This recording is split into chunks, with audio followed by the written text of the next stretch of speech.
kind of something that's crazy. It just like cuts off. Yeah, it's kind of like a suppression pedal. Yeah. Just as long as it's not picking up like any direct like audio in front of it, it's just gonna kill like whatever background noise. Anything. Yeah, that's why in some episodes, like whenever we talk, you hear crickets. Oh yeah. That one episode where we do the recap, like it felt like there was a cricket like right next to me. Oh, dude, like right here. I thought I was tripping. Yeah. I've had people say that they thought it was tripping. It would make them trip because they were listening into the car and they thought they had like a fucked up belt.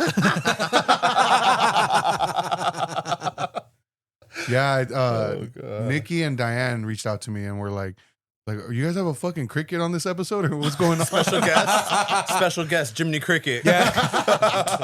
It's like, next week, Hopper. All right, everybody, welcome to Betamax. This is Jose. Join me as usual is Fidel and our today's special guest, Juan, and usual guest, the Crickets. The Crickets. No, they're not here right now. No, they're not here right now. Or Eddie. Or Eddie. And fuck Eddie. Fuck both those fools. Man. No, but Juan is our guest. The other one. We have I know a lot of Juans. Yeah, me too. I do as well. Yeah, it's the same thing with like Jose too. You as well, yes. Yeah. Hey, how many Fidels do you know? Just you and Castro. Yeah, I was gonna say personally, just you, and I've never met Castro, but I've never met Castro either. I know of him. I used to be able to say that like as a reference to when people would ask what my name was. I'd be like, oh, Fidel, like Fidel Castro, and everybody would understand. Yeah, like, but nowadays, like people are like, who's that? Like, damn, that's tragic. Real? That's tragic. Yeah, you're like, oh, like, yeah. So movies. Now I like you taking the lead now. Yeah, why? Yeah, because it gives me a break. Yeah, like that. Yeah, that's cool. You're fired. All right, I'm producer. And that's all we got. And cut. Movies though. Yeah, did you watch anything recently? I rewatched Apocalypto yesterday. Oh, that's cool. You ever seen that one? Like the old like the Aztec one? Mm-hmm. Yeah, dude, movie? that's a good one. I watched that when I was like a kid when it first came out. Yeah, with my mom. Yeah, dude, I love that movie. Dude, I haven't watched that in years. I rewatched it last night because I was talking about it with a coworker, and I forgot how brutal it was. Yeah, bro. There's blood, everything. Yeah, watching it. Apocalypto. Dude, watching it now. Did you like it when you first saw it? Yeah. Did you like it any more, any less, or any different? Like rewatching it? I think I appreciated it more just because like I have a better understanding of movies, I guess. Because when I first watched it, I wasn't really like that analytical the way I am now with movies. But I enjoyed it and appreciated it a lot more now. Oh, that's cool. Just like because watching, I'm like, damn, that's fucking awesome how they did that. Or like, oh, how the fuck did they do that? Or like, shit like that. Yeah, it's because like the finished product is an amazing film. Yeah, dude, I like I said, I haven't seen it in years, but I'm like the scenes that stick out into me are like when they're like zigzagging back and forth like through the thing, and they're just like throwing shit, and he like gets fucking killed in the heart, and he's just like watching him, and he's like, fuck, I gotta turn around and dip, bro. Yeah. Like, I legit haven't seen that movie probably in like 20 years, bro, and that's what stuck with me. Yeah, dude. No, it was the one that always stuck out to me was like right at the end, like the realization of like them not knowing about the colonizers that are about to arrive, but me knowing the truth about the colonizers showing up, and I'm just like, oh fuck, like all of the brutality and like anxiety roller coaster that I just went on is nothing compared to what is about to happen to these fools, and they have no idea. Yeah, that's true. That's the part that always caught me like, oh shit, that's a hell of an ending. And it's crazy how like it just catches them so off guard because like these guys are hunting the main character throughout the whole movie. Yeah, and they reach the beach. Yeah, I was gonna say he ends up at the beach. Yeah, right? like he ends up at the beach, and all three of them are just like, they all stop. Yeah, they're like, what the fuck? Because they see the boats. Yeah, they see the boats, but they don't know what that is. Yeah, they're just like, what the fuck is that? Like, and a brief moment of solidarity between them. Yeah, you know, like it says so much for having just such little screen time.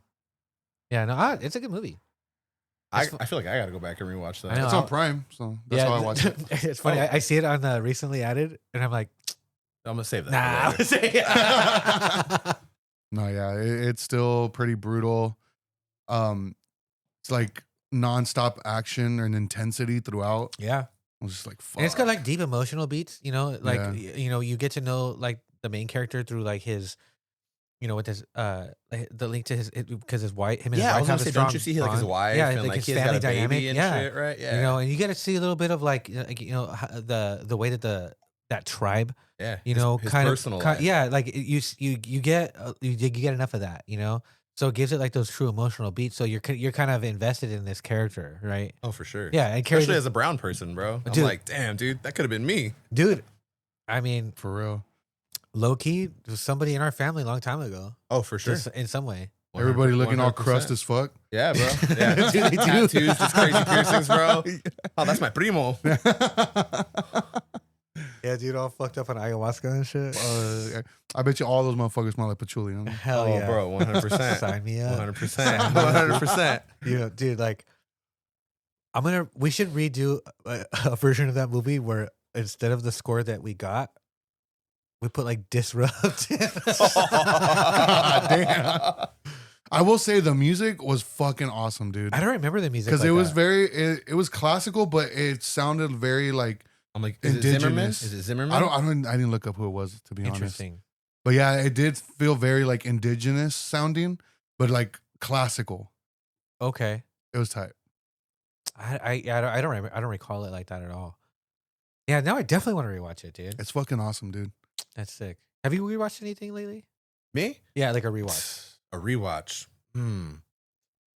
Honestly, not off the top of my head. I feel like I've just been like too caught up with everything to like watch movies. I was gonna watch Legally Blonde. Yeah, that movie Hell badass. Yeah. But I didn't get the chance to watch it. It was playing at the Galaxy theaters. Of like Alessandro up dude. yeah. I haven't been to that theater. Dude, it's nice. Dude, that's probably my favorite theater. Yeah. That's Yeah. what everybody tells me. Yeah. And it's in a good location. mm-hmm. And the they seats. they have a very regular rotation of classic films, and their theaters is so clean and just like it's dope. Because I've only been to that theater once, and it was before they renovated it. Oh yeah. I saw that movie Birdman, which with Michael Keaton. Oh yeah. That's the only time I've been to that theater. I had only been to it after it had been renovated, so I have no frame of reference. Yeah. But I do like what I see when I go now. Oh yeah. That's like the only theater I go to, honestly. Yeah, dude. I go out of my way to go up there. So like what I like to do is like I'll go park in between the theater and Romano's. Let's go. And- Yes. Romanos is still there. And Oh, yeah. I'll go to Oh, yeah. Romano's. Oh yeah, baby. And then I'll get like I'll drink beer at Romano's Of course. or get some pizza depending like how it goes, maybe both. And then afterwards, depending on the time or whatever the showing is, and go back to Romano's and then eat and whatever. And then like the last time I went with my brother, my son, and my dad, we went to Tommy's afterwards. And I was like, oh, that's cool. There's a lot of options. There's a Tommy's over there. Yeah. Dude, I haven't been in that area in a while. There's a lot of options. Dude, yeah, it's popping up there now. Yeah, it's a lot. There's of a lot of options stuff there, up dude. there. Yeah. But like, its proximity to Romano's, it's so close. Like they share the same Oh yeah. set of parking You can spaces. look out of the window and see Yeah. a movie theater. Yeah, dude, for sure. But you didn't so you had nothing that you had committed to this rewatch. Did you watch anything lately at all? Like that was like even new, just the latest thing. Dude, honestly, like movie wise, no, man. Because like I said, I'm a Galaxy Mission guy. I have the membership there, and for my birthday, which just passed on April 25th, I had they gave me a free movie ticket, and so I was like, all right, man, I'm gonna go watch a movie. And I wanted to go watch the Mario Galaxy movie, but the time ran up on my free movie ticket. Yeah, yeah. Oh, it was expired. Yeah. They give you like a month. Ah, And I was just like, just waiting on like the perfect day to like find something. And on the day that it happened, I think something like we were just like, I was chilling with my wife and I just fell asleep early. Damn, Just normal stuff, that's a legit business model though. Like, because it's kind of like it forces you to go. Oh and yeah, then no. Obviously, you're gonna get concessions. yeah. you know? I'm getting everything, brother. Yeah. Yeah, and I it's mean good. that's where they make their money. That's cool. That's cool. I didn't know they had a membership like that. Oh yeah. Yeah, you can sign up. That's sick. They got the app and everything. That's sick. Yeah, I'm on it. Is it more like a rewards type program? Oh or- yeah. So like I think for like every couple bucks or whatever you spend, like you get points. You can get a free movie ticket, free snacks, and all that stuff. Like, Is it like do you pay monthly? nah, it's free, brother. Yeah, it's free. It's free. You just got to go to the movies. Oh shit. Yeah, no, it's good. I'm telling you, you got to get it. Okay. It's like a rewards. Yeah. Type. Yeah. So it's not the same as like the AMC. The A-list. Nah, like A-list, the stubs or whatever. Yeah, but they give you, but you do build up enough rewards. Yeah. To For earn sure. yourself Yeah. a free And the movie. points don't expire. Like they just sit there. Yeah, that's cool. That's dope. It's cool. That's dope. Because I have that for like Regal, because there's a Regal by my house. I live like in downtown. So like I think I have enough for like a free movie ticket right now. I just haven't used it. Yeah. Yeah. Hmm. But I don't think they do anything like that. Like for your birthday, you get a free like ticket or anything. I don't think they do that. That's pretty kick ass. Yeah. No, yeah, the ticket's cool. I've used it before, but this year it just slipped away. Damn. Do you have a favorite type of movie? Oh man. Did you watch a lot of movies like growing up? I mean, I feel like growing up, I definitely watched a lot more movies. I just feel like in like past times, and like recent times, I haven't watched too many. Like obviously, like on Netflix and stuff for sure. I was like trying to look at that, see if I've watched anything like rewatched. But I like favorite movies, man. Like recently, I mean, the Batman. You know, Oh hell like yeah. Robert Pattinson. Oh, like, dude, just like how dark it was. Because I'm like a true crime buff, so like that movie kind of felt just like a true crime documentary. The whole thing, you know, like. Exactly. That was good. That was really good. I like that. I like that you looked at it like that because even when they would call him like detective. Oh yeah, you know, of course. Like something about that just seems so like proper. I guess with the style of character that's supposed to portray. I suppose. You ever seen Seven? David Fincher? Yes. Oh yeah, of course. Morgan Freeman. Yeah. And Brad Pitt, bro. Of course. Yeah. Damn, it's been a while Oh since I've seen man, that. yeah, exactly. Movies like that, just like that's right up my alley. I love that. Yeah. It's been a while since you've seen that one? Yeah, it's been a while. Dude, I love that movie. Dude, that's Like, I don't remember that's it a all, that's a really. great movie. Great movie. Yeah, like I can visualize seeing it and like how it looks, but I can't recall like much about it. It's like the famous what's in the box? the seven. Yeah. Yeah. But it's just been so long. 7 Deadly Sins, man. Just good. Just I remember good. it being like super creepy though. Yeah. Oh yeah. It's like a borderline horror film. Yeah, for sure. I feel like it would be up there. I would call it. A horror Yeah. Like film. like a crime thriller. Yeah, exactly. Big crime thriller guy. Yeah. Do you have like a top 3 or like a Mount Rushmore of like your movies? I mean, off the top, like movies of my general movies. Yeah, like Just in general, yeah. yeah, it doesn't have to be like anything recent. It could be like for whatever reason. Like I mean, damn, Dark Knight for sure. I love Heath Ledger in that movie, man. dude. That's peak cinema for me, honestly. The colors, like just his acting, like just great. Dude, that whole opening sequence in The I Dark know. Knight. Yeah, The bank dude. robbery is Yeah. fucking I know. amazing. Yeah. Exactly. Damn. Let's see. Honestly, 7. Yeah. 7 would be up there, man, because that's like it makes you think. Like the fact like that the dude's kind of like following him the whole time. Like I'm just like, dude, like you dumbass, pay attention. He's right Yeah. there, man. Come on. Damn. I'm just say top 3. 7, Dark Knight. It could be anything. It doesn't have to be like this particular category. Like it could be like the movie you grew up on. Yeah. Okay. So like, I don't know if you guys know this one. This is kind of a deep cut for me. It kind of led me into like punk rock and shit too. It's called What's Up Rockers. Oh, hell yeah.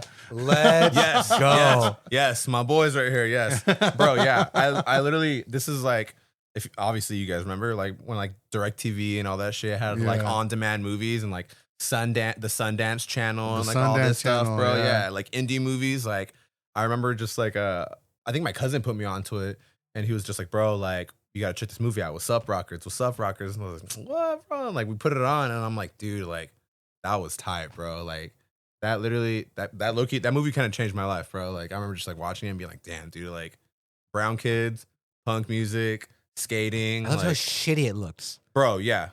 I Oh love yeah. it. Oh I love yeah, that, dude.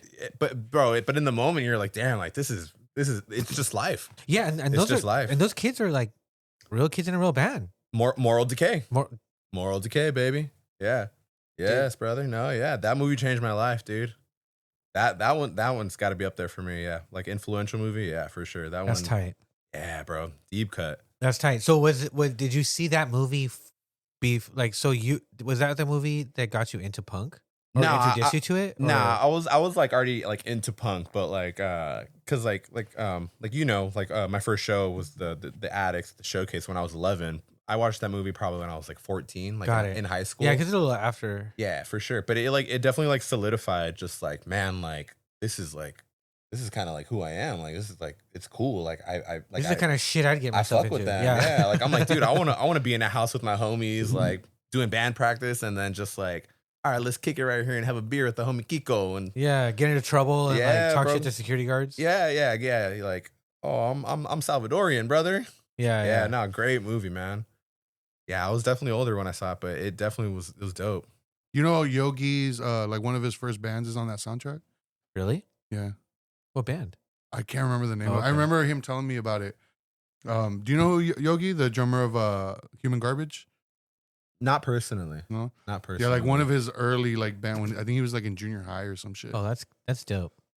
Something like that. I can't remember the name of the band, but I remember him telling me about that. Lore dump. I mean, dude, that whole album is like it's like Moral Decay, South Central Riot Squad, Defiance, Revolt, The Retaliates, Moral Decay, and The Remains. I think that's it. Those are all the bands on it. I'm looking at it right now. South Central Riot Squad, though. SC Drunks. That was a good one. That was a good one. Good one. Dude, I haven't seen that movie in so long, but that movie was fucking awesome. Yeah, that's a good movie. I was like on the way over here. I was like, man, I'm gonna bring up What's Up Rockers at some point. I was like, I hope they know. I was like, I hope they know. How much time? How long did it take him? 15 minutes. Yes, just on time, right on time, man. Yeah. What are you checking off, dude? What list is that? Yeah, I got a few things lined up right here. We gotta talk about. Nah, but yeah, dude. Yeah, it's crazy. So your first show that you ever went to was that Showcase? My first ever show was at the Showcase Theater, yeah. Damn, that's dope. And it was when you were 11. I was 11. And it was the Addicts. It was the Addicts. Damn. Yeah. It's a hell of a show. Dude, it was I was there. Yeah, no, yeah. Dude, it's crazy that you say that cuz like ever since like I posted the flyer and stuff, like a lot of people have been messaging me like, yo, I was at that show. And like people that I'm like, that I know and that I'm friends with, but I didn't know back then. Cause it was just like, it was like different worlds. Cause I don't want to say I ended up at that show like on accident, but it was like I had moved to Corona my 6th grade year from Riverside. And as a kid, I was like more on like the like not cholo side, but just like more on like the Mexican. I was wearing like South Pole and stuff, you know. Yeah. And, a product of your environment in some way. Yeah, exactly. Just like from what like my parents growing up and like what my parents were buying me. And when I got to Corona, I had seen these kids, these Mexican kids, these brown kids with like longer hair, bleached like half their head. Oh, and I'm like, dude, like what? Who are these kids? What is going on here? They look crazy, but like in such a really cool way. In a really cool way, bro. And I was drawn to it. And I remember I'm gonna shout him out. This kid that his mom took us to the show. His name is Kevin Ruano. I had befriended him, and like I wanted to know what he was into. Like, all right, what like these patches on your pants? Like, dude, we're in 6th grade, you know? Like, yeah. I had never seen anything like that. And he's like telling me like, oh, it's like punk music. And he's like telling me all these bands, like the Addicts, like the Ramones, the Casualties, like just like all these things I'd never heard of. I'd never listened to any of this music before. Yeah, your starter pack bands. Yeah, dude. And like, yeah, exactly. And I'm like, dude, like what? And I remember just like him telling me like, you know, after like we'd been friends for a while, he's like, dude, like you want to go to a show? Like I can take you to a show. My mom's going to take me to a show. Dude, we're in 6th grade, you know, like and I lived off Cajalco. He lived off El Cerrito, like the exit before that. Okay. And so we were like deep in Corona, but not far from each other though. Yeah. Oh yeah. But deep from the Showcase. Yeah, deep from the Showcase. And dude, this was years ago before Dos Lagos was even built. Like before a lot of that was It's built. not cracking out there at that time. Dude. It was dirt out there. Yeah. And so like he's they call it Horse Thief Canyon for a reason. Yeah, bro. Yeah. And he's telling me like, dude, like, yeah, my mom's gonna take me to a show. And so like, dude, I'm in 6th grade. I had to lie to my mom, like, hey, like, can I go hang out at my friend's Kevin's house? Like, want to spend the night, blah, yeah, blah, blah. Exactly. And so I go to his house, his mom takes us to the show, and dude, I'm telling you, I'm 11 years old, and I'm like, what is going on? But the thing is, I've known about the Showcase for a very long time because I have family who lives on 3rd and Sheridan. Oh, right down the street from the Showcase. That's right there. Right there. Like every time I was at my aunt's house, I'd go to the Del Taco off Main Street. I'd walk there. So like I had always seen the punks. Yeah, I was gonna say like that's a common place for the weirdos to congregate. Oh, dude, yeah. We'd drive by. My mom would drive by. She'd make comments, like mohawks, just like green hair, spiky hair. Like I'd see them and I'm like, dude, who are these people? Like whenever the cops would be fucking with me, dude, it was right there when I'm trying to cross the street going to Del Taco. Beautiful, man. It was worth it though, dude. Yeah, and I went there. That was my first show, and it's crazy because honestly, I only went to the showcase 3 times before it closed down. I saw the Addicts. Really? I saw the Addicts twice there, and then one of the last shows that I went to, I saw a ska band, the Guilty Parties. Hell yeah, they play there a lot. Yeah. Oh yeah. But like I said, dude, I was a kid, so like, and even after like, so I spent my 6th and 7th grade year in Corona. And then I moved back to Riverside. Oh, no. 6th and 7th in Corona. I moved to Norco for 8th grade. And then after 8th grade, I moved back to Riverside. So I was like always the new kid. And I was always trying to find friends. But in the middle of all this, like I didn't know anybody that could take me back there. Like I didn't know how to get there. Word. I didn't know what shows were going on. Like I just didn't know. So once they got close to like the showcase actually closing, that was like, it was like coming down, and I was like getting to know people that could actually take me down there. Okay. Well, what year did you graduate? 12. Yeah, 2012. Oh shit. Yeah, no, 2012. That definitely kind of like changes the perspective on it. Oh yeah, no, yeah. Yeah, you didn't have a lot of time. No. Oh no, I had 3 shows. That's crazy. Like, but I drove by there all the fucking time. I would see it, but it was like something that I just couldn't grasp. Dude, I believe I was a senior at that show. Like I might have been a senior in high school. When I was 11? Yeah. That's tight. Yeah, like a junior. That's super tight. And yeah, like I graduated in 2006. So Showcase only closed 2 years after that. Yeah. Yeah. Yeah, that's not a lot of time. That's only maybe about 3 or so years. No, I had a small gap. Yeah, you did. I was between like 11 and like 13, 14, from like 6th grade, like end of 6th grade to like being a freshman. Fascinating. So it meant a lot to you then. Oh, dude, it those 3 shows, like it changed the trajectory of my life. It was crazy. Because I didn't know, like, cool. I didn't know the difference between like punk music and like ska music and like all this stuff. Like I went to the show, and like the reason I went to the Attic show is because I liked the patch that my homie was wearing. I liked the little Joker guy. I was like, dude, who is that guy? And he's like, oh, that's Monkey. And I'm like, what? Like, who the hell is Monkey, bro? Like, that's weird. Yeah. and I'm like, dude, and like, yeah, they're like an old punk band from like the 70s. Like, what old ass dude calls himself Monkey to a bunch of kids? Bro, exactly. and like, dude, and like, imagine being 11 years old and you go to the showcase and this guy's pulling up all white, bowler hat, throwing fucking confetti, cards, throwing confetti and cards and like these huge theatrics. And I'm like, dude, like, I was mind blown, dude. Like, it literally, like, it changed. I was like, dude, who the fuck is this Did guy? you see the other bands? Oh yeah, dude. Yeah, no. So you saw you saw like So Unloved. Oh yeah, bro. Yeah, it's crazy because like my homie Andy, he told me that he had taken a picture with the Void Girls, and I was like, dude, like that's so wild. Like it's crazy to me that we were like all in this small room. That's cool. That's cool because there were so many different bands that you saw, and like obviously the Addicts played last. Obviously was the moment that left the biggest impact, like for that is what probably embedded it in your memory. Oh yeah, for sure. But like now you're hearing all this stuff, being around these kids in this neighborhood, right? You're seeing the image, you're hearing the music they're putting you onto, you're seeing it for the first time in real life, and you're like, damn, this is rad. Dude, nah, it was a beautiful thing because I feel like I knew that like when I was like there, I was like, dude, like this is low key like what I like. This is what I like. I like this energy. I like these like people that are like weird, but they're very nice to each other and they're very cool. Yeah.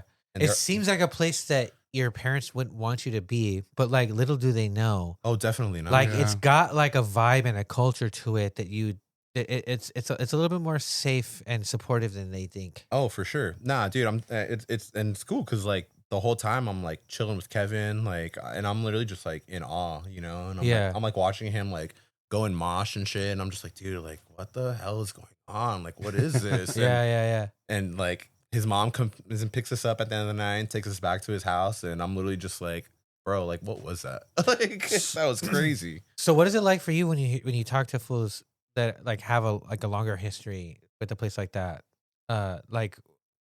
Like what is it like having like hear to hear the way that they talk about it? Like, cause like say for instance, like for me, like I have a like my first, experience going to a show like that was at Showcase too. But I was in high school. Yeah. Right. I had read on the last episode of like a little journal entry that I made. Yeah. And the same thing, like completely just altered the trajectory of my life. Like it just it turned me on to some shit. I mean, I feel like it definitely like it just checks out. You know what I'm saying? Like that was a place that you had to just kind of be there and like had to experience to feel that emotion of like, oh, like this is, like if you were there, you were there. And if you weren't, you weren't. I don't have the luxury of talking to a lot of people who are younger than me, who have that same kind of like, I don't know, attachment, like reverence. Yeah, same. Yeah, exactly. But it's usually people who have either a lot more experience going there than I do. Some like Gabe, who he's not much older than I am. Yeah, but like he ran that place, dude. He started going there mad young. Yeah, so like, for sure. In comparison to me, yeah, of course. And then there's like other dudes who I know that are recognizably older than me. Yeah, who that are OGs, yeah, right? Of course. And I see a lot of the same kind of sentiments from many different people, and everybody has the same kind of like appreciation. Yeah, almost. appreciation for it. Like it's hard not to look at it as like it's like a shared like commonality. I will say that like and I'm only speaking about like one person in particular that like kind of ruined it for me when I was in high school. But there was like this one kid. I'm not gonna name him because I'm not gonna give him that credit. But he like whoever you are, fuck you. Yeah, fuck you. Yeah, he gate kept that shit, and it was kind of a thing where it was like, oh, you don't listen to Nausea, you're not punk. Like, oh, you don't wear fucking cheetah pants and like plaid pants with patches on them, like you're not punk. Like you don't deserve to go to the showcase. Like you shouldn't be there, type shit. And I'm like, dude, like holy fuck, bro, like that's ugly. I was, dude, yeah, and yeah. Like I said, I'm not gonna give him any credit. I to this day, like I just don't fuck with that guy. But like it kind of like it made my life hell, bro, because I didn't feel like welcomed or accepted for the time, like being like a quote unquote punk because I wasn't. Yeah, that sucks because you found a spot that you felt like you finally connected with. Like you finally found the place that you belong, and like you have this fool who's telling you you belong here. You're not punk, bro. Just because you didn't look the part. Literally, bro.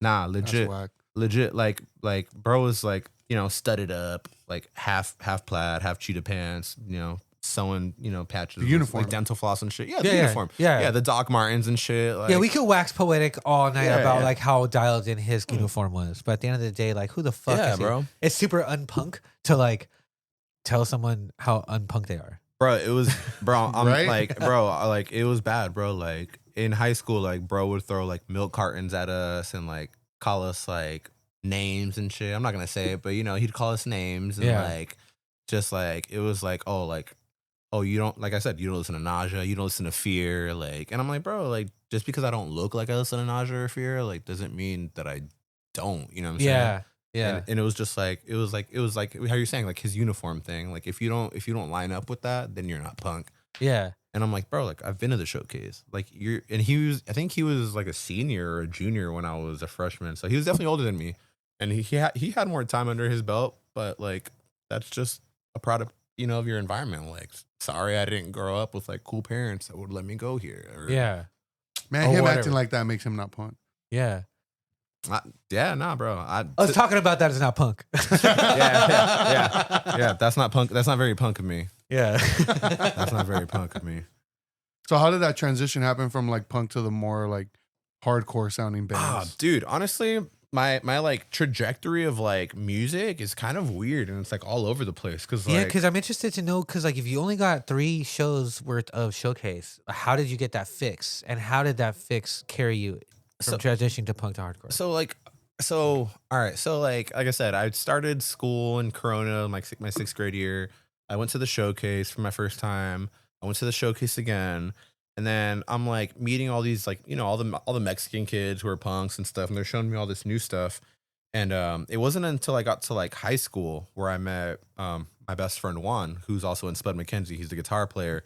Shout out Juan. And it was weird though, because like when I met him, I had already had I had known about like bands like Blink-182 and like all this other stuff, because like my mom used to work with Travis's stepmom. And so she would give like care packages to my mom to give to my sister of like famous Stars and Straps stuff. And so like I like got into like, you know, like the Addicts. And then I got into high school and I met Juan, and he was like a big Blink-182 and the Used guy. So when I met Juan, I'm like experiencing new music. Cause like I said, when I was a kid, I was growing up on like rap music. My mom would be playing like Art LeBeau in the car. And like, I love that stuff, bro. That's what's up. Yeah, bro. I love that stuff. So I'm like, all right, like still a young man, bro, like Always and Forever, like by Heatwave, bro. Like dude. Angel Baby by Rosie and the Originals. Like, bro, like I grew up on that. Baby, so, I'm for real. You know what I'm saying? And so like, bro, it's like I meet Juan and he's like, oh, bro, like Blink-182. And I'm like, yeah, like I know that. Like I know all the small things, bro. And he's like, nah, bro, like check out Dude Ranch. And I'm like, Dude Ranch? Like, what's that? And so I go down a rabbit hole of like Blink-182, and then I listened to the Used, and then it like moved on to like, you know, we're going on to our freshman year, or like our sophomore year, and I'm like learning more about like post-hardcore, about like just other stuff that wasn't even like really punk. It was just other kinds of music. Yeah, like or punk adjacent. Like, I mean, like, and it's weird because like I feel like I went like the scene kid route, the quote unquote scene kid route, you know? Yeah. Like I listened to like A Day to Remember, I listened to like Attack, but I also had friends, my friend who passed away 2013, his name is Shahor, shout out Shahor. He listened to like Terror, Rotting Out, like Ceremony, like all that stuff, like actual like hardcore music. And it was like I was surrounded by a weird mix of people that listened to everything. So I couldn't just land on like, oh, I went from punk to hardcore to this, because like I went from like punk to post-hardcore to hardcore to like crabcore or whatever you want to call it. You know, yeah. like I was just jumping around everywhere. What bro. the fuck is crabcore? Like Attack, you know, like those weird fools that do the crabs. They do the crab stance. Yeah, okay. But like. But it's the thing, like I just like music in general, so like I like jumped around, but it like actually getting into like hardcore, proper hardcore, like it was more like close to like my senior year, dude. Like I you know, like I started getting into like local bands and stuff like that. A Shipwreck, a Castaway, My Enemy's Hero, obviously before they changed their name to Harsh Reality. Yeah, those were like I found out like, oh, My Enemy's Hero, like they're from Riverside, like, oh, they're playing The Ship. Like I live down the street from The Ship. I can walk to The Ship from my house. And like I saw them there. I saw them off Arlington at the skate shop. And damn, so we've been to some of the show, those types of shows together, like without realizing it. Yeah, without realizing it. Oh yeah, no, I till this day I live down the street from The Ship. Like, yeah, dude, I remember going to a few of those shows. Yeah, at The Ship, I live right there. Right off California. Damn. Right at the park. But I don't have like a straight line of like punk to hardcore. I kind of like jumped around and just like I liked everything. So like the way that you fell into it was like you got a taste of this and you got a taste of that and you got a taste of this, taste of that. Yeah. And then it just became like this one spectrum. Yeah. And that's the thing. I never like, cause like I feel like even in high school I was like, oh, like The Devil Wears Prada. The Devil Wears Prada is hardcore.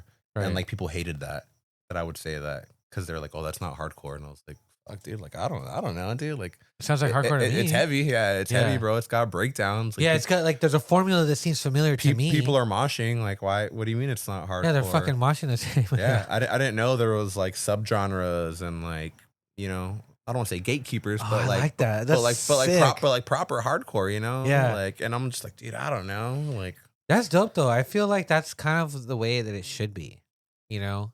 Like I'm thankful for the way it happened, honestly, because like I feel like I got to experience a lot of like different genres, and I don't really like judge people off of like what they like or anything like that, because it's like even like SPUDMACKENZIE, like we're a quote unquote Powerviolence band, but my friend Juan, who like I said, like we grew up playing, like he liked Of Mice and Men and like shit like that in high school, so like it shows in the music that we write. It's right, it's not just straight up like fast thrashy, like Powerviolence. Like there's like jumpy parts, like it's like weird shit. I'm glad you said that because there's times when like when I first heard it, I was like, I'm trying to find the Powerviolence here. Yeah, no, yeah. And then after like, you know, like listening, and I'm like, dude, like you could tell that there's so many different people in here who have like a different way that they approach that, you know? And I'm like, this is sick, dude. This is so dope because it doesn't have any like those, it doesn't have any way that it's boxing itself in. Yeah. You know?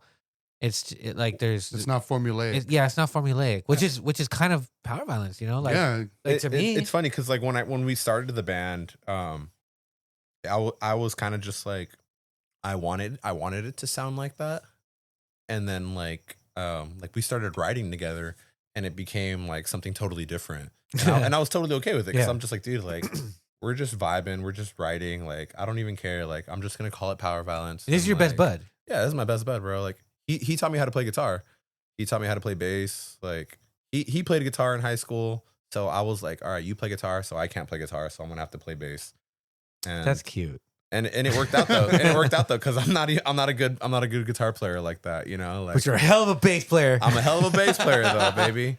Yeah, I'll rock that thing. But that's cool. It's kind of like my brother. Like my brother and I guess I could say I taught him how to play drums only because like I like the mechanics of playing drums. Yeah. But I'm not a drummer. Yeah, of course. He played the drums because I played guitar, right? Mm-hmm. And my brother can play guitar, and I've showed him stuff.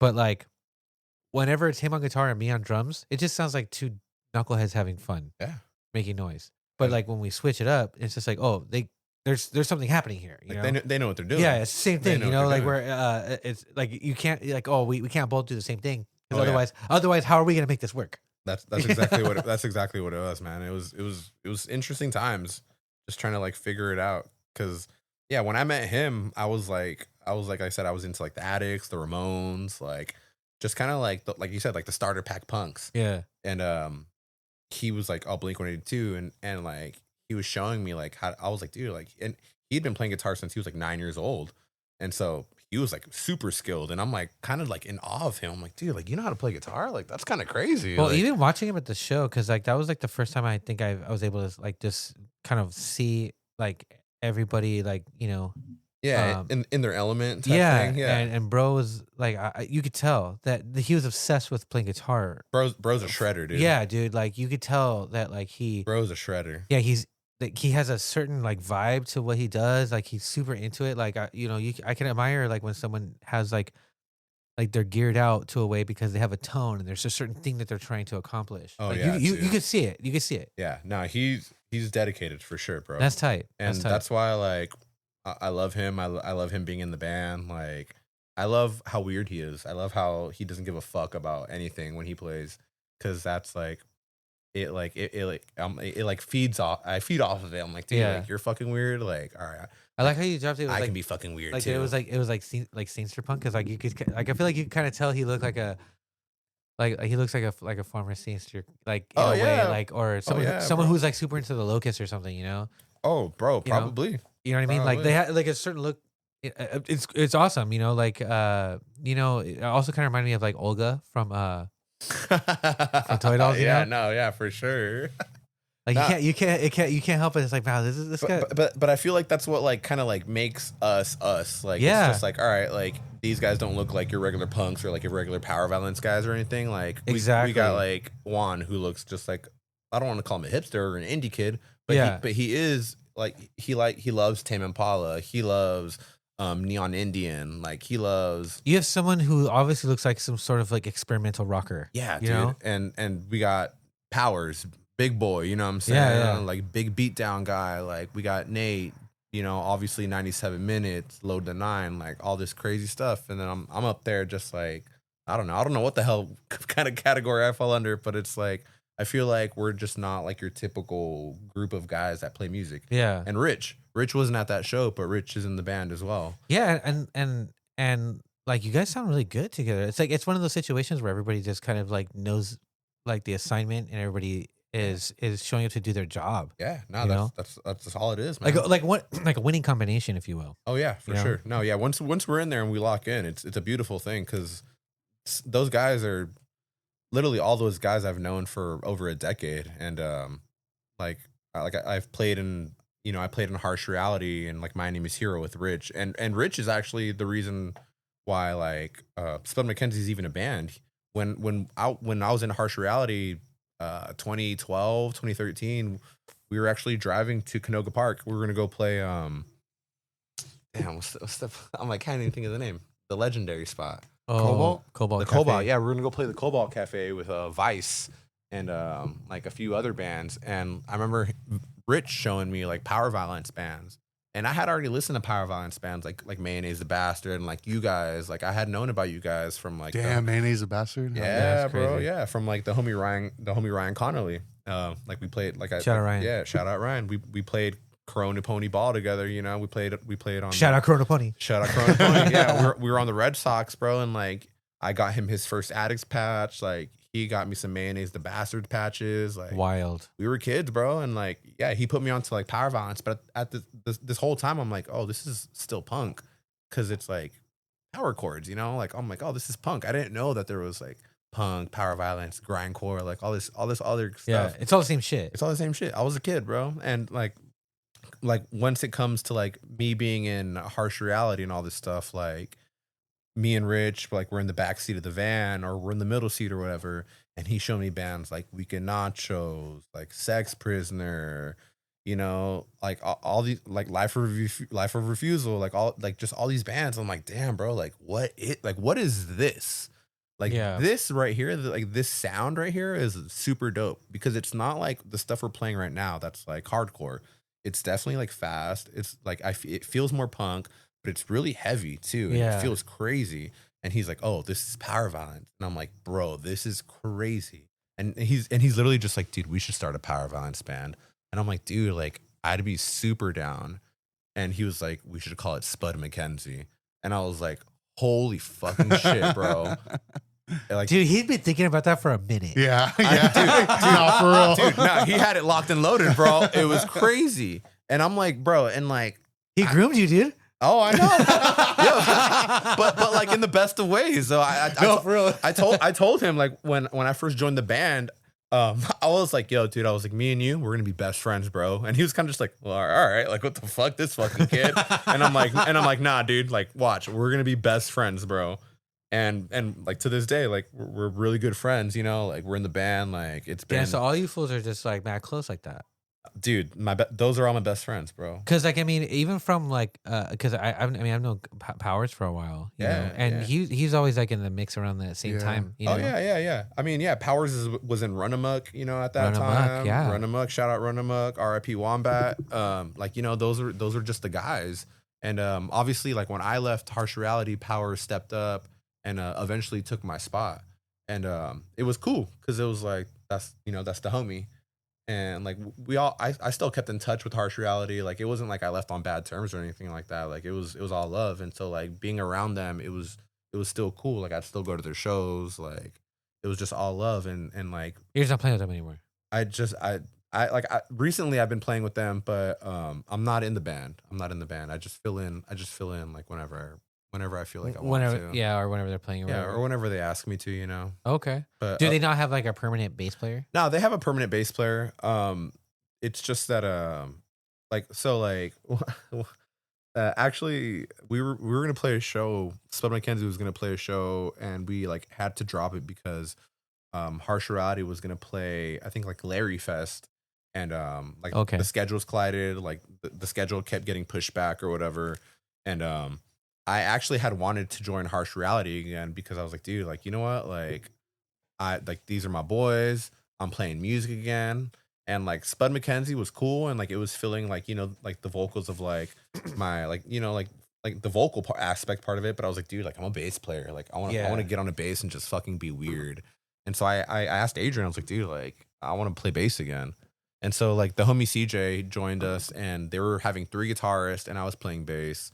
And, it was cool, and like it actually works, but I forgot what actually like I know it's like part of my job and stuff, but like I kind of just like had to take a step back and like not fully commit to being in that band, because like I want to be in Spud McKenzie, and I want to write new music for it, while all this other stuff's going on in my life, and like Harsh Reality, they're just kind of like on a different role right now. Like they're making shit happen. You know what I'm saying? And I'm trying to chill. I'm trying to chill. Yeah. You're where you're at in your life requires you to work more like a marathon. Yeah, exactly. But they're putting in work, man. And I told them, I was like, yo, like I'm gonna take a step back, but like, yo, like if you guys need me, like I'm down. Like we went on a weekend run a couple months ago. We went to like Bakersfield, Visalia. Yeah. And I think we went somewhere else too.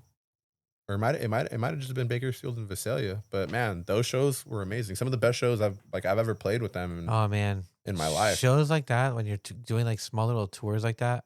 Dude, it's crazy. Dude, they're so much fun. Dude, Bakersfield, nuts. But like, Bakersfield's nasty with it, dude. Shout out 415, like shout out Sam, like they're doing it, man. Visalia is on another level, dude. Yeah, anytime that I've played like Central California like that, dude, they're crazy. It's popped off. And that's the thing, dude. Like whenever you find like those places that don't get a lot of love, dude, people show up. Like that show we went to in was it Camarillo? We went to Think I Care? Think I Care, dude. That shit was nuts. We're like, damn, these motherfuckers are active. Yeah, you know, like they wanted to be there. They acted like they looked forward to it for a long time. Like they just want to show up. One of the main things I appreciated about that show too was like the lack of phones you see in the air. Word, everybody was just, amen. Yeah, amen.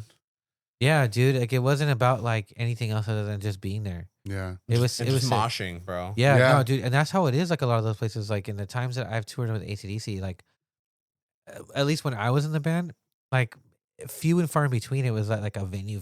You know, it was always somewhere that does shows.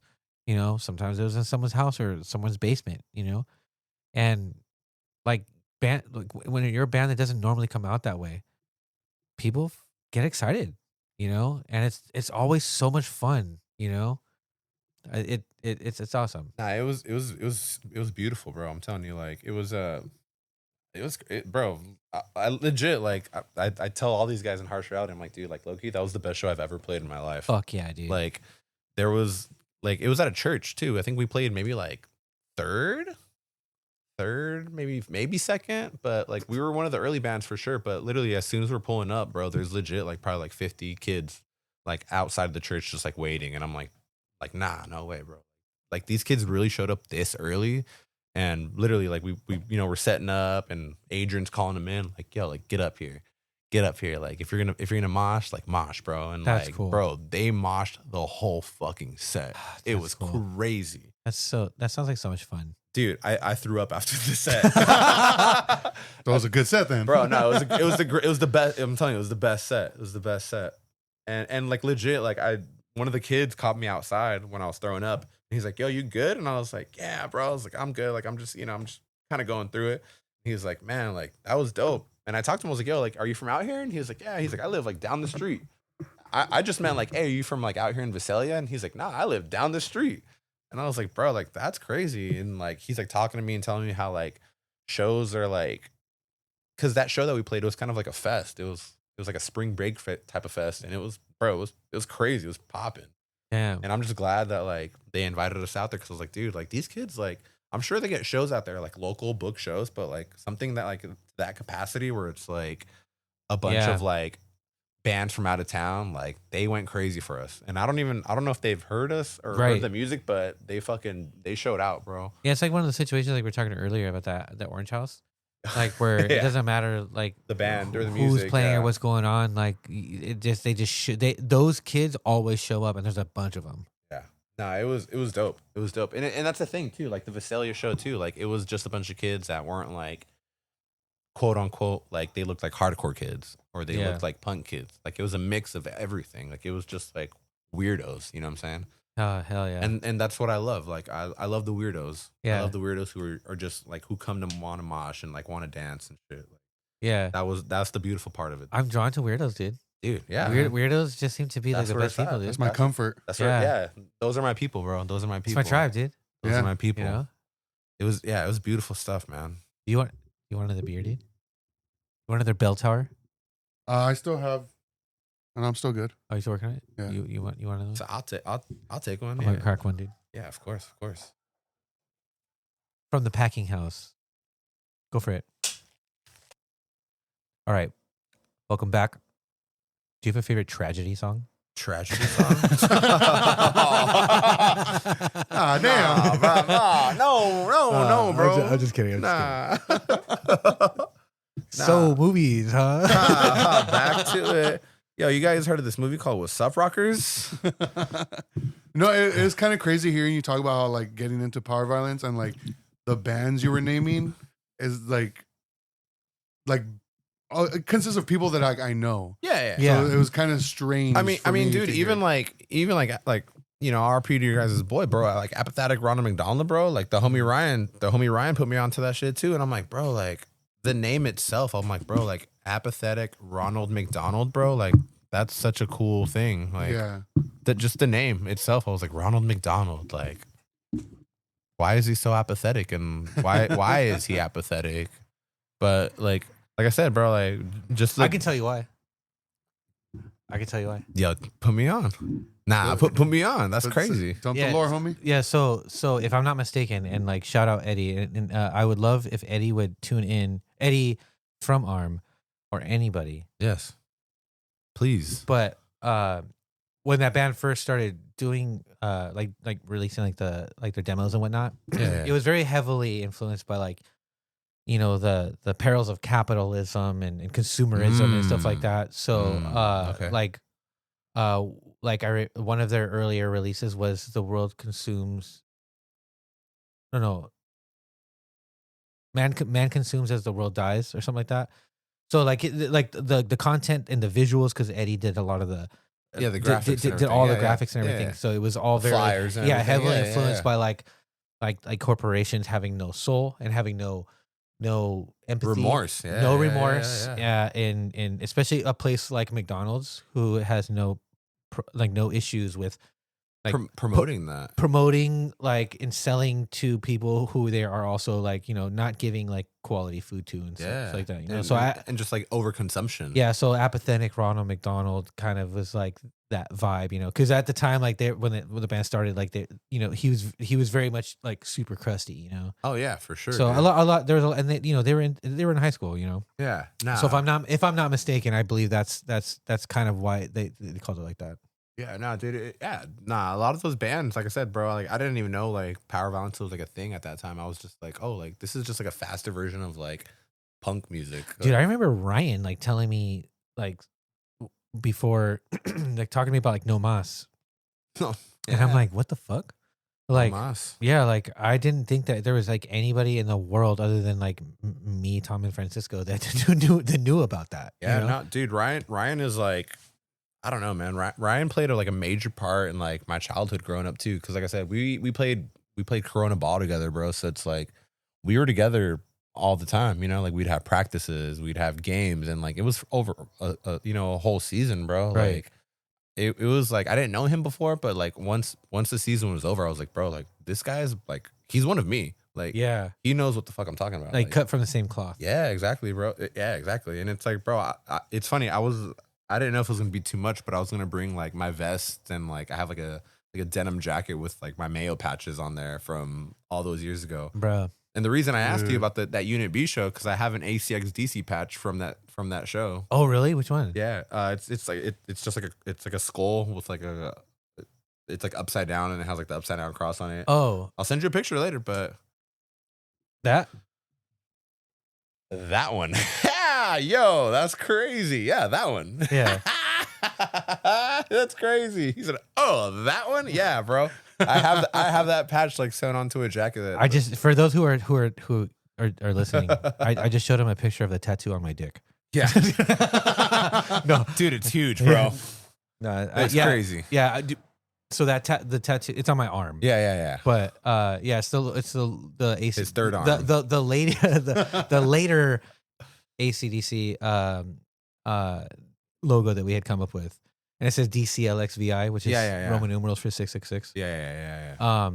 This tattoo that I got, dude, I got it on a tour while we were on tour. Yeah. And I believe we were somewhere in Washington, and Spider Mike from Capital's Casualties, he tattooed that on me. That's fucking At tight. his shop, dude. That's super tight. What the fuck? Bro, yeah, I literally I was like, should I bring all this shit? I was like, you should have, dude. I like that kind of stuff. Lore dumps, dude. Bro, I literally was like, I was gonna bring like the OG like flyer, the Addicts flyer that I have, just to like be like, yo, like this is it, like here it is in the flesh, dude. That's dope. I mean, I'll bring it. We'll go to Packing House. We'll go to Packing House, and I'll bring all that shit there. You know what I'm saying? That's what's up. That's what's up. Huh, that's what's up. Speaking of Packing House, we're drinking the Bell Towers. Yeah, this episode is sponsored by Packing House Brewery and Packing House Back Door. You know what I'm saying? Shout out Packing House. Go support them. Go support for real. Riverside local businesses. Great beers. So what did you think about that show, dude? I mean, in my personal opinion, bro, I mean, that was like, first of all, it was like thank you, obviously, guys. Thank you, of course, for filming and everything. But it was a really meaningful show, man. Like I said, I had only been to 3 showcase shows like as a youth. So like when you asked us to play like the benefit show to help raise money for it, I was like, dude, like it was an immediate yes for me. But the show itself, like it was honestly more than I expected, dude. Like I was kind of worried, like when like I was pulling up, and even like the day of, I was kind of worried that like maybe not a lot of people were gonna show up, or like not a lot of people were gonna like support it, because like I don't know, man. Like I feel like just like quote unquote like punk shows and like shows like that don't really get like enough love, you know what I'm saying? And yeah, and it wasn't like the same like mix of bands that usually like people are used to seeing on flyers playing on exactly, weekends. bro. And like and like Myth, bro, like yo, shout out the young bulls in Myth, bro, like the high schoolers, man. Like Preach. Those kids killed it, bro. And like I was blown away by them, bro. And like I'm glad I got to talk to them like before they even played, because dude, they're a bunch of cool kids, and like it definitely was like a mixed bill, but like it was a great turnout. After that band played, and then like after every band kept playing, it got to the point where we were gonna play, and as the closer it got to like our time slot, I just kept thinking like, fuck, I wish I didn't play last, dude. Like that's like Bro. this sucks. Like these were such great sets. These are such a great show. They were it was amazing, bro. Like literally start to finish. Like even when I was like pulling up and like setting up, there was already people there, and I was like, dude, like okay, like this is already way more than I expected, like the amount of people to be here. So like yeah, like even when we played second, and I'm like, dude, like people were there. That was definitely like the most amount of people that have seen us play. So like once again, I thank you, and you know, I thank my band for being there and like playing, because like I know like we had fun. We had hella fun. Shout out the photographers like who took hella sick photos of all the bands, man. Like, nah, for real. It was crazy, bro. The film photos, like the homegirl taking photos, like they all killed it, man. It was beautiful. I would run it back again. I would go back there again, you know, like shout out Packing House, man. Shout out Riverside. Like that place is beautiful, and I hope they host more shows. Yeah. I got the next one lined up. You know, it's in process of like, you know, just kind of locking in all the bands in the works. Yeah, you know what I mean. That's cool. Nah, it's beautiful, bro. Because they like I said, like obviously I went today to get us the beers for this, but dude, like I was talking to the homegirl who's working the bar, who's the same woman who's working when we worked there. I think she's one of the owners. I honestly wouldn't doubt that. Yeah, she was super nice. And like I told her like I was one of the bands that played, you know, May 9th or whatever, and she was like, oh yeah, I remember you guys. And I was just like, oh cool. And I ordered the 2 4-packs, and she was like, yo, you want a beer like on me on the house? And I was like, hell yeah, like that's cool as hell. And she was even telling me, she's like, she's like, you guys need to come back. Like I can't wait for you guys to like host another punk show. And I'm like looking at the calendar, because they have other like, you know, like punk shows like on like Sundays and stuff. But I feel like a proper like show that's thrown by like the community, you know, and like people involved in the actual scene. Like I feel like that's what drew, because dude, we drew a lot of people. Yeah, it was crazy. Yeah, we drew a lot of people. Yeah, it got there was a bigger response to it than I had anticipated. You know, like because for me it was like fantasy booking. You know, like all the way around. Like I was just kind of constructing like, you know, because I had booked shows before, like in the past. You know, like I had booked at Muggsy's Cafe in Riverside. Like these are all places that don't exist anymore. You know? Yeah. And like I've booked one show at Showcase. You know, nice. like I've always liked doing that. You know, I've always liked doing those things. You know. Yeah. So for like giving back. Yeah, and I haven't done it in a long time. Yeah, just kind of getting involved in that way. You know what I mean? For sure. Like participating in cultivating it like that. You know. And I hadn't done it in so long, dude. So I was like, you know, nervous and like didn't know what to expect. Like, and I was happy to just have like to play for the bands. Yeah, exactly. And for those there, I was like, that's literally what I was expecting. Yeah, same. I was same. like, all right, it's gonna be like band practice. I was like, you know, there has to be some people that every band's gonna bring homies, you know. So there's gonna be enough people there, and everyone's gonna like, you know, if I can hand Logan a few bucks, like I was cool with that, dude. Yeah. Like honestly, but it was definitely much bigger than I anticipated, and I think that's cool. You know, like it was refreshing, and it got like the rabbit hole kept getting bigger. Yeah, you know? dude. No, especially towards the end of the night, dude. Like once Homeboy pulled up, dude, and he was like, "Yo, man, like that was dope." I was like, "Man, like I want to be like involved." Yeah, like, dude. I'm telling you, I was like over there, like I wanted to clean the bathrooms up and everything. I'm like, dude, like, I'll do anything for you guys, man. Please, like, just stay open, Let's do more shows, like, yeah, please, dude. like, please. Yeah, I hope that, I'm glad to hear that they were so hyped on that. You know, I hope that they kind of value that partnership in that way. Nah, dude, they definitely did. Like, I know that just from like the appreciation that they showed today. Because yeah, as soon as I mentioned May 9th, like she was all over it. Was there any bands playing there when you went? I know there was a show playing, but they weren't there when I was there. Oh, okay. Because I got there, I think like 4:15. It was still kind of early. So it was a little bit before they started showing up. Yeah, and whatnot. Yeah, for sure. But there were still people there, bro. It's crazy. There were still people from. I'm gonna say Mannheim, bro. Honestly, I think like a lot of the people from like Mannheim, 100%. Yeah, like bro, like there's a lot of people who work there, dude. It's a huge company, right? And that's not so they don't even have just that site. They have even just a couple of streets down. They have another site, and then they also, I mean, they have other sites like in other cities. as well, for sure. But like just right there, in that general location. Yeah, that main one that you're where they have the overflow parking. Yeah. That's the employee parking for Mannheim, and that's a huge campus, massive. But they also have like another one that's like kind of like off to the side, off of Wilderness or Harupa. Yeah, dude. So I mean, like they have quite a bit of employees there. So I'm not surprised. Those guys that you saw when I first pulled up that day of the show at the table. Yeah, were they taking dabs? Yeah. Oh, I don't know if they were taking dabs, bro. Okay, well, when I pulled up, there was guys taking dabs, and those same guys were there today, bro. It was crazy. I literally like that's tight. I was like I was walking up to the front door, and all I hear is like, and I like look over to the table, and I see the same rig, and I was like, bro, that's tight. I was like, this is they're regulars. Like, yeah, it's Friday. Well, I did see they were wearing like the coveralls, and they had like some high vis stripes on them and stuff. Yeah, obviously they just got off of work. Oh yeah, for sure. They had the blue coveralls with the orange striping on right.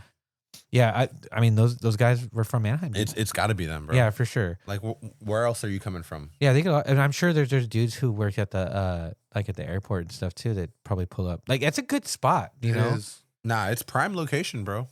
Yeah, it's prime location. Like, I would say, like, if they were to think, if I could think about like what their biggest competitor would be the bar that's right there at the golf course. There's a bar at the golf course. Mm-hmm. There is a bar at the golf course. Oh shit! They used to host shows there too. Yeah, they do shows there sometimes. Yeah, every now and then. Still? They had done one not that long ago. That's crazy. I didn't know that. I knew back then. No, dude. Yeah, that place is crazy. Yeah, but I mean, like, Packing House isn't a bar though, you know. So it's a completely different vibe. Yeah, so for sure. Like if they were like, I mean, competitors in the sense of like people wanting to go and drink quality beer. Yeah. You know, I just know, for me personally, like if I was working in that area and I had to choose a place like that, a Packing House is definitely much more of my vibe. Yeah, you know? Dude, and great prices, bro. Yeah, great prices. The vibes are dope, like, and it's right there, man. Like, what more could you ask for, honestly? Dude, great prices. Honestly, too, and I don't know if you guys know this, it's the oldest brewery in Riverside. Really? Yeah, it's the oldest like operating brewery in Riverside. Yeah. Shut up, dude. Yeah. That's super cool. Nah, yeah, bro. Yeah, legit. Yeah, legit. That's really cool. I was telling my cousin, it's the oldest operating craft brewery, and they were established in October of 2010. Yeah, because I remember when they built, because I used to live right there. Like I used to literally live that, like, so if Off like Hillside. no, before that, Shannon, that next light where the light is, that neighborhood that's right, like, so you know how where the brewery is at. Like say you're coming from Van Buren, Yeah. and then you have the brewery on your left, And you pass, and then there's the Fremont where the excess parking is. Then the very next light is a street called Shannon. Before you get to Hillside. Before you go down the hill to Hillside. Yeah. I lived there at that time, and I remember that business center where the brewery's at. Yeah. Like before that existed. That's crazy. Yeah, I remember when they put it, and it always just looked like a small place from the outside, like from the street view. Yeah. And it just said like craft beer tasting room. Uh-huh. It didn't have any other like nothing else. Yeah, nothing that no flags. Yeah, I was like, oh, I wonder if it was like, it seemed low key, as if it was like, I don't know, like by appointment only or something. I don't know. Like it was giving off vibes like that because it wasn't like full blown like, oh, brewery. In your face. Yeah, it wasn't like brewery. Come drink. You know? Yeah, exactly. Come drink. It just said beer tasting room. You know. So I was like, oh, that sounds like some bougie shit. You know? But but that's crazy. That it's been that October 2010. That whole time. Years. That's crazy. Which isn't that long. No, it's not. But like, but it is. In fact, the longest operating craft brewery in Riverside, California. Or in Riverside. Yeah. That's crazy. Because what was that one off of Indiana? Wicks? Wicks. That's not there anymore. Yeah, that's not there anymore. They done. Yeah, they done. Yeah. Do them being done have anything to do with like the controversy of the owner? Haha. You mean the... Never mind, I'm not going to say it. I was going to say, you mean the drunk guy with like his third DUI? Yeah, I remember walking into. Bro. You remember the have you been to the, what is it, the Brickwood? Like in downtown, yeah, of course. Yeah. I the first time I'd ever gone there, awesome place. Yeah, awesome it's place. Great. Yeah, it's great. First time I was over there, I went and I remember walking in the bathroom, and there was a sticker on the wall that said "Wicks is murder." And I was like, oh, Wicks is murder. Yeah, I wonder what that means, you know. Yeah. And I remember mentioning it to, I can't remember who I was there with, but I remember mentioning that to them, and they kind of briefed me on the story about like, like you mentioned it to the people who worked at no, whoever I was there at the bar with. Okay. Yeah, I was like, oh, I saw this sticker in there and it said this and that. Like it didn't make sense to me. So it piqued my interest, and I asked like, or else I was telling them that like, oh yeah, you didn't know, like there was like somebody or whatever involved like had a DUI and somebody got killed someone. Yeah, killed somebody, right? Yeah, and it was like his third DUI. Damn, that's crazy. Yeah, that's crazy. Yeah, man. How long was Whistle? I've only been there one time. Wicks? Yeah, that place was cool. It was cool. Me personally, I had never been there before. It was cool. It's like, you know, I've been to other breweries, and like all of them seem pretty low key. There was another like smaller brewery next to it. I can't remember what it was called, but they had like a bunch of like cabinet arcades in there, and I think they had a pool table as well. Route 30? I think that's what it was called. It was like right next to it. Okay. I had only gone to that one once, but I had been to Wicks a few times because it was also like a rest. They had food. Yeah. They had like a full on menu and everything. Wicks closed. It says that they closed in 2023 after a decade in business. So 2013. So 3 years after Packing House. Yeah. Oh shit! And then Packing House is still open. So they're still they're still okay. Running. They're still running. That's crazy. Yeah. The homie actually has a brewery. I want to say maybe right there by where Wicks used to be. Okay. But like by the shooting range. Yeah. Okay. Yeah. Damn. I didn't hear that. Everybody who's gonna tune in on Sunday is gonna hear that. Nah, but yeah. The homie's got a brewery there. It's called Brew Crew. Hell yeah. Dope spot too. Yeah. He's actually I was talking to him about like hosting shows there. My next question was gonna be like, what are his thoughts on punk shows? No, literally, we were talking about it, and he was like, "Dude, I want to do more punk shows," and I'm like, "Cause honestly, I don't think he's done like a full on quote unquote punk show." You know what I'm saying? Like a show like that, yeah. Yeah, like it's mostly been like indie rock and like, you know, shit like that, which is super cool too. But I'm like, bro, like you should have a punk show. Like I'd be down to play there. Yeah. And does it have a stage and everything? Yeah. Oh yeah, bro. It's nice. It's super nice in there. It's super nice, bro. It's honestly really crazy, honestly, because like I know like like today when I posted the story about like the beers and stuff, like he watched my story and I was like, damn, dude. I was like, low-key, I was like, I wish you'd ask me to play a show at your bar, man. Like, please. Yeah. Because it's a nice spot, bro. And yeah, dude. And it's kind of like the same vibe that Packing House, you know, like they got like tacos on certain days and stuff. Like it's a good vibe, bro. And it's my boy. You should tell him to listen to this episode. Shout out Steven. How much shout out Steven? So okay, Steven. Steven, please. This is Jose from Betamax, right? I can throw a sick ass party at your spot. He can throw a sick ass party at your spot, bro. Hell yeah. Yeah. If you're interested in business and having a good time, let's talk. Maybe you got an anniversary of some sort coming up for the brewery. A band playing would be a good celebration. Yeah. Of that. You know, or you could even look, in all reality, we could do a bunch of cool stuff at a place like that. And like, just in general, like, like the thought of doing like a Halloween punk show where the band's like, you frame it as like a Halloween. Dress up, bro. Come on. Decorate the place, you know. Costume contest. Yeah, do costume contests, like make it like a cool, like just an event of some kind, you know. And then all the bands that are playing can do like cover sets, you know. Dude, just do maybe like a handful of bands, do like 5 bands, give everybody like plenty of time to just like do the hits for whoever the fuck they're doing. Yeah, it would be a good time. Who would you do? I don't know. It just depends. I don't know. Okay, let's just say SPUDMACKENZIE's playing and Hit 'Em Where It Hurts is playing. Damn. Right? So for us, would you guys want to do something in the wheelhouse of power violence, or would you want to go outside of that? For me, it wouldn't matter. I don't care who picks what. It doesn't matter. Like, it's just obviously like you don't want to pick something obscure where it's like where no one knows it. Like where it's like SPUDMACKENZIE plays like the Grateful Dead, right? Like I'm not gonna lie, I've never listened to the. That's what I'm saying. Like in my life, bro. Like that sounds like something that may not make a whole lot of sense as to like what's gonna draw like, you know, people to come want to be a part of it. So obviously you want to make it something that you would want to hear. Yeah. You know? Yeah, for sure. So I don't know, like say for me, I would love to do the Ramones. Nice. I would love to just have someone like do vocals so I can just play guitar and just fucking Johnny Ramone it, dude. Dude, I would love to be your Joey. Dude, that'd be sick, dude. I got the hair for it, bro. You do. Just give me the glasses. You do. And just give me a little leather jacket. There you go. Yeah, dude. What can you do? There you go. You know what I'm saying? Dude, I'll do the Didi Ramone parts. Yeah. Dude. Yes, dude. Nah, bro. I'm like another band, the Ramones, bro. That changed my life. Same, dude. Yes. Another band that I would be cool with doing like a cool like Halloween. Obviously the Misfits, you know.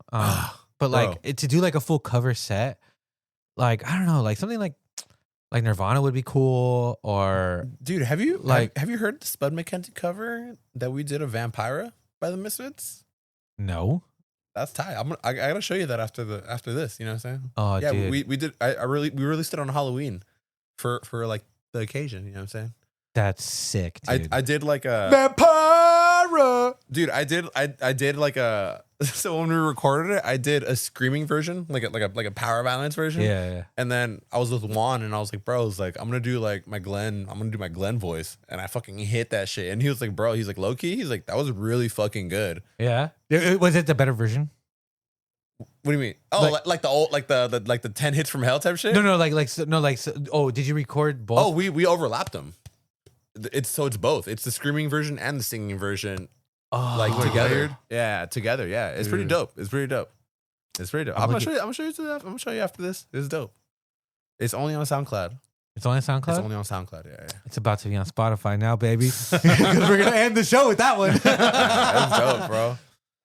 That's pretty cool. I think low key for Spud, and I know for like, because we've been talking about this, like me, Powers, and like Juan, we would do a ceremony set. Oh, dude. like an old school ceremony set? Yes. Bruh. Oh yeah. Yeah. That'd be cool. Oh yeah. That'd be awesome.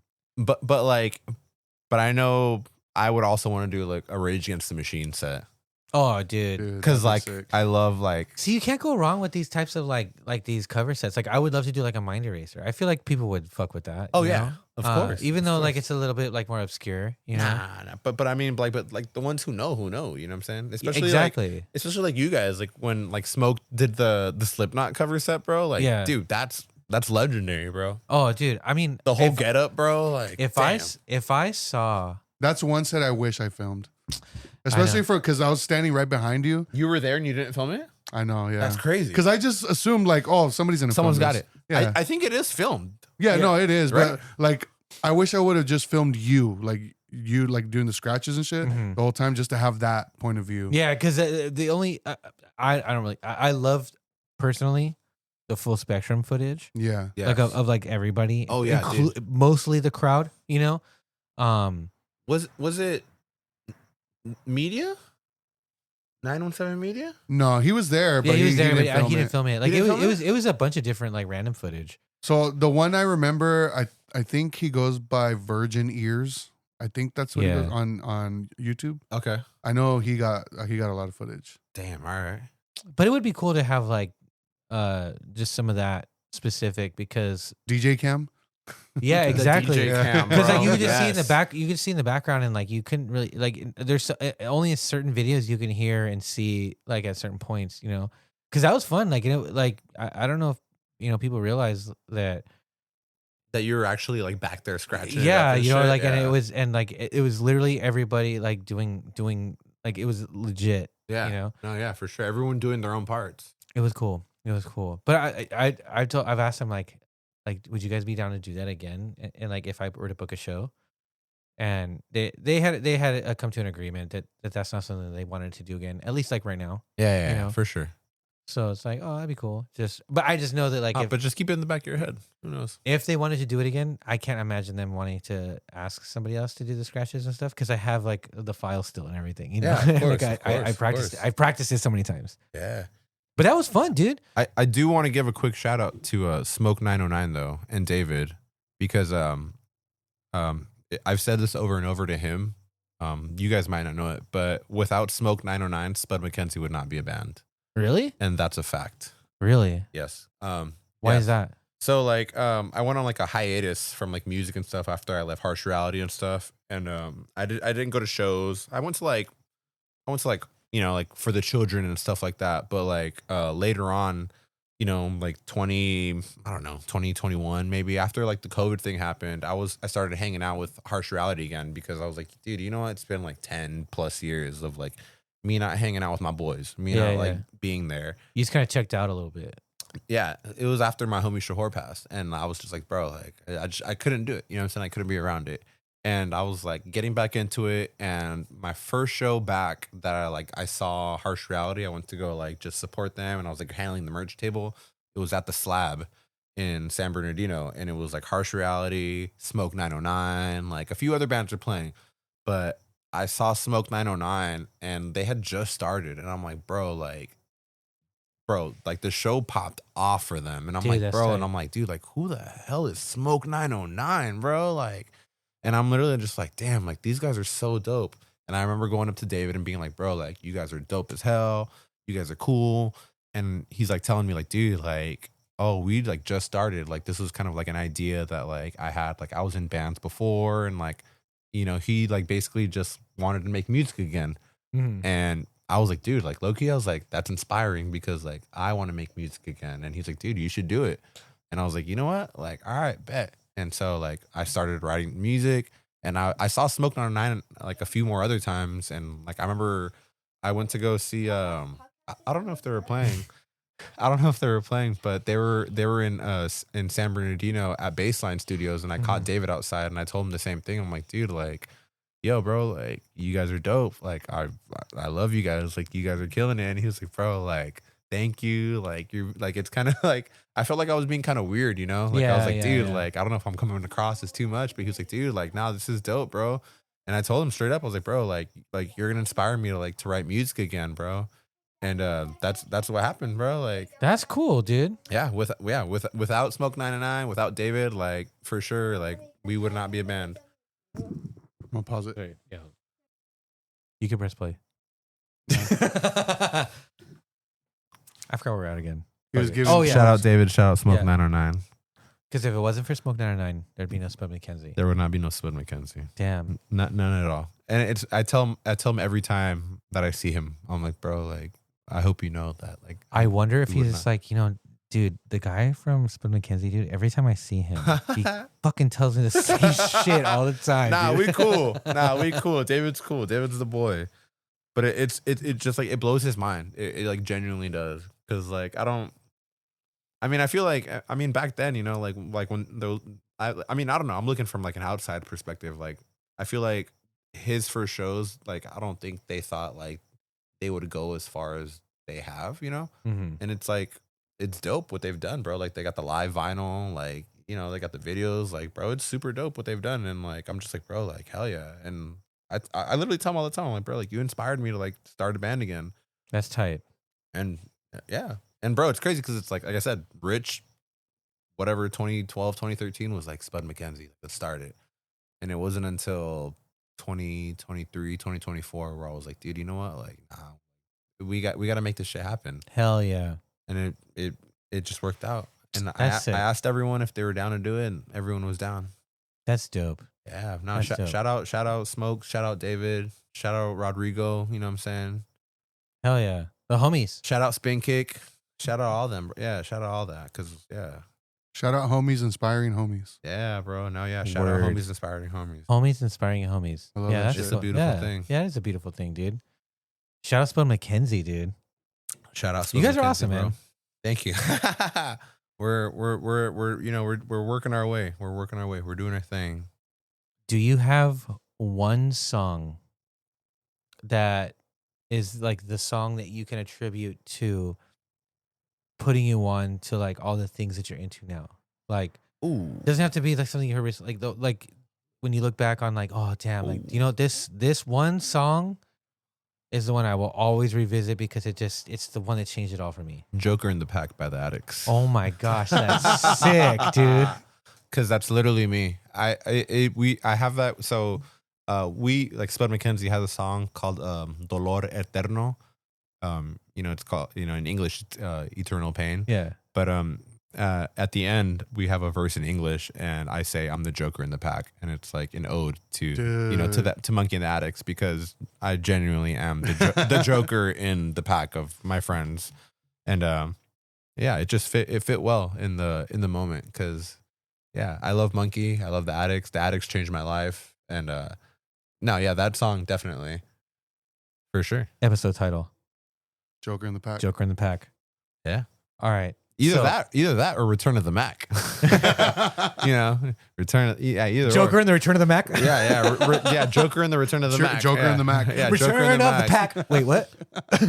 Nah, but yeah, straight up, Joker in the Pack, man. That they changed my life. So the people who are listening right now and they're like, damn, this guy sounds really cool, and I really want to listen to this guy's band.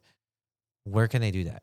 Yeah, you can find us on Spotify, all caps. Spud McKenzie, SPUDMACKENZIE. You can also find us on Bandcamp at spudmackenziepv.bandcamp.com. Damn. And Apple Music. Yeah, we're on all that. We're on all the streaming platforms.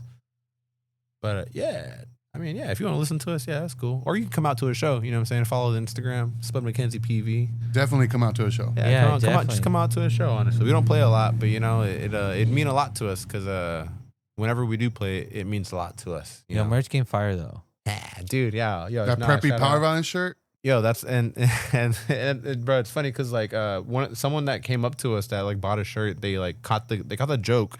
So like Weekend Nachos has a song called Jock Powerviolence. Yeah, and it was kind of like a play on that, because it's it's a song about like preppy kids.